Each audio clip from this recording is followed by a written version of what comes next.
Hey everyone, welcome back. Bronze Dragon here saying, as always, thanks for dropping by. I appreciate your time. In this episode, I'm going to provide a short update on my journey in RavenQuest, as well as I wanted to get in and buy some packs where I had the possibility to go ahead and trade them on the blockchain. So at this point, we know that the Quest token is not live yet. It's set to go live here pretty soon. So there's an option to go ahead and buy these packs as it is right now. You can also buy the packs that are just for use in game and not they don't have the possibility of being turned into minted into NFTs. But I wanted to go ahead and buy some packs, and it occurred to me that it might be worth doing a short little instructional video as well as opening the packs, see what I get. So let's dive in. Okay, I'm going to stop for a minute and say, hey, if you are interested in playing an old school MMO with money-making opportunities that is free to play right up front, you don't have to pay any money. You can get in, jump in and play if you like old school MMOs. Check out my referral link in the show notes. If you use it, get in, download RavenQuest and start playing. You get 10 free packs, plus I believe a free pet and a free title at this point. But those things change, but you can check out the notes when you go to sign up. Just want to leave that there. Currently in the game, like I said earlier, it's free to play. You can jump in and play and see if you like it before you spend any money on it, if you want to spend any money on it. The crypto side of the game, you don't even have to play it if you don't want to. If you just want to play the standard game, that's cool. They have card packs, and cards are woven into the game where the cards are collectible, and they come in different values as far as rarities go. And obviously, the rarer the card, the more powerful it is, and you can use that on your character for different powers to strengthen those powers. Okay, so that's the idea behind it. And you have two different types of packs that you can buy. One type is just available in game from doing quests and such, and you can use that in game, but you can't take it and trade it on the blockchain. The other type, you can go ahead and trade on the blockchain. That's what we're looking at right here. And in the future, you're set to use the Quest token, which is not live yet, but is set to go live pretty soon. But at this point, if you jump into the game and you log into your account, you will see, if you click on Ravenpacks on the left-hand side, you will see you can buy packs. And the more packs you buy at a time, you get a little bit more bonus, okay? But at this time, since Quest is not live, the token is not live yet, they have USDC. Now, I know a lot of you may not be into crypto, but it's nothing really to worry about. It's just USDC is one of those cryptos that is based on the US dollar, and it's backed by the US dollar. So its value doesn't fluctuate much. It stays plus or minus a few cents of a dollar at all times. So I wanted to go in here and jump, and you can see that I selected the 25 packs for $46. And that gives me a little bit better value. Obviously, I didn't want to go ahead and buy the bigger packs. I'm not going to spend that much money on it right now, but I felt the middle of the road pack. And I got my issue with playing the game resolved as far as logging in. It took me a week, but I use Sophos endpoint protection, and there are many different settings within the program. And it appears that after digging around for a while and working with support, I was able to find the one particular setting that was drawing a false positive with the game. So that's resolved. I'm in the game, and I can play now, so I figured I wanted to buy some packs and get prepared for the future. So this is what we're going to do. Now, if you want to buy now and not wait for the Quest tokens, you're going to have to come up with some USDC. Now, how do you do that? The website wants you to pay off of CoinBase.com, so obviously you have to have an account on CoinBase.com. Come over here, fill out, and start up your account. It may take a few days to get the account started up. I've had an account for quite some time. There's a few hoops you have to jump through that basically it's like opening an account with a bank. So they want to make sure that you are who you are, say you are, using a few forms of valid ID. Once you get your account set up, then you come in here and you find USDC. Now, I've already bought some, but once you come in here, it's going to ask for your method of payment, and then you can say how much you want. And in this case, I bought $50 worth. and you select USDC, and then you just review your order and go through. Now, once that is in your account, it takes a minute or two to go ahead and the order go through. Then we're going to come back here and we're going to click on this and we're going to say Get Ravenbox. And then you can see that it's standard order, accept terms of service, and then proceed to payment.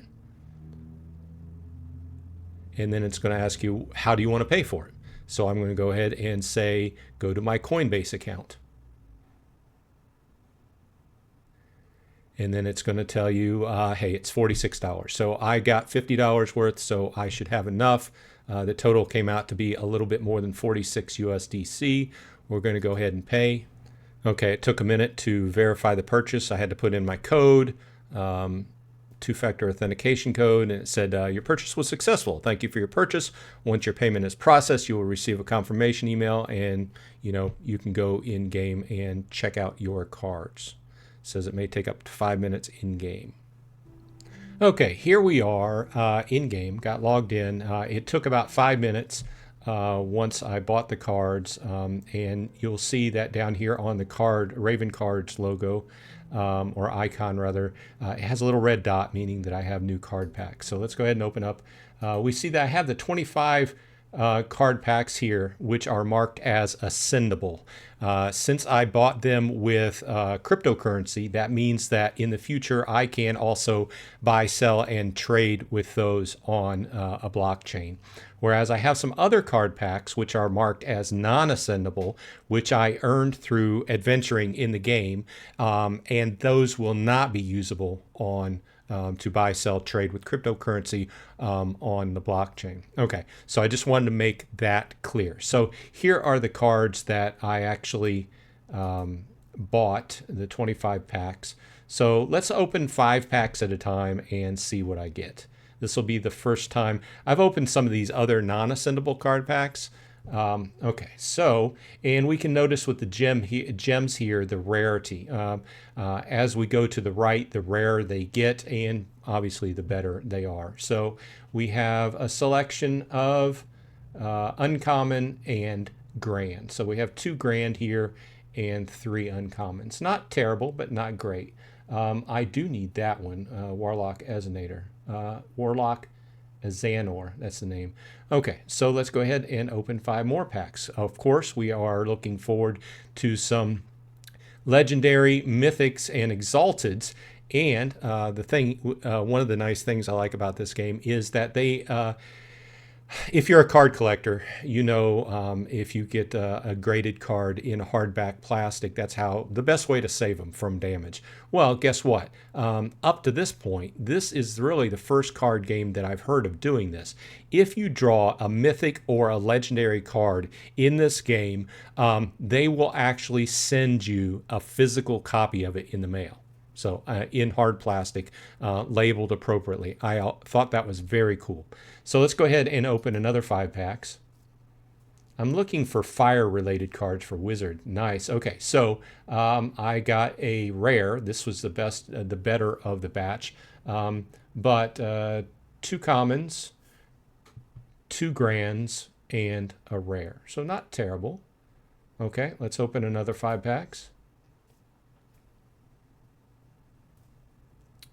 Another kind of average pack, I guess. Mostly uncommon, 4 uncommons, and a skeletal archer grand. And you'll notice that the grand gives plus 4%. So it's better to have the higher rarity cards. Of course, they're going to be rare to get out of a pack and more expensive to buy on the secondary market. Let's open another 5 packs.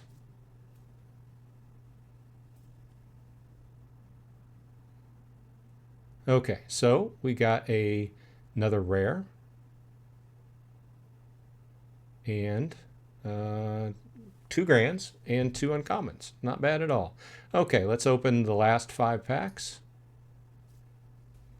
And then we can take a look at my collection. Oh, nice. We got a rare and a grand and 3 uncommons. And while we're here, let's just open up the non-ascendables that I earned through reaching level 20 recently. So we've got some commons, all commons here, so not great.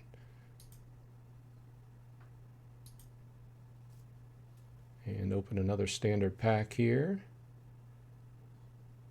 And we've got one uncommon and the rest are common. I haven't had great with these so far. I'm only level 20. The non-ascendable packs in the game, this is probably the best card I've got out of a non-ascendable pack. And if you'll notice, I got this also, I forget the rarity, but in one of the ascendable packs I just opened. So let's go back, and then what we can do is we can go under archetypes, and then down at the bottom switch over to cards. And this is where you're going to take and want to select what card you have on any one of your powers. Okay, so just for the sake of example, what I did was I went and I removed the cards off my powers. So we're going to go in, and this is a character that's a wizard with healing, basically.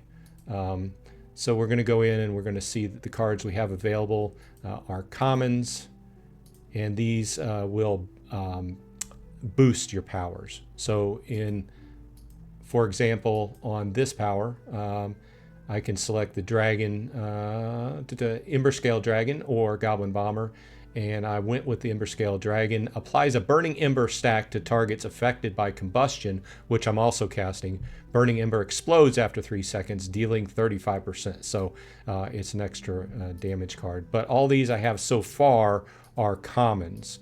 The other cards I just bought are better than commons for the most part. Let me see. Increases Whirlwind Bounce damage by 48%, or Cyclone is no longer ranged nor bounces. Instead, a cyclone now appear around you while dealing 60% of the original damage to targets adjacent to you. So it makes it an AoE. Well, let's try that for a while. Okay, so the takeaway here is I wanted to demonstrate how to buy USDC, which a lot of people are not familiar with, how to go on CoinBase and buy a crypto token and then go ahead and buy your cards. Now, in the future, what I'm going to do is I'm going to sell some of those cards that I'm not necessarily going to use on this wizard, and buy some cards in turn that can boost the my powers significance. So in other words, I've got common cards activated now. I'm going to want something much better than a common card for my powers to boost them. So I hope this was helpful. This has been Bronze Dragon. I hope everyone on your side is happy and healthy. And leave in the comments, let me know how you're doing in RavenQuest and what you think as the quest token is about to go live. Other words, if you haven't started playing and you want to start playing, once again, use my referral code in the show notes and get 10 free packs. This has been Bronze Dragon. Hey, I'll see you in RavenQuest.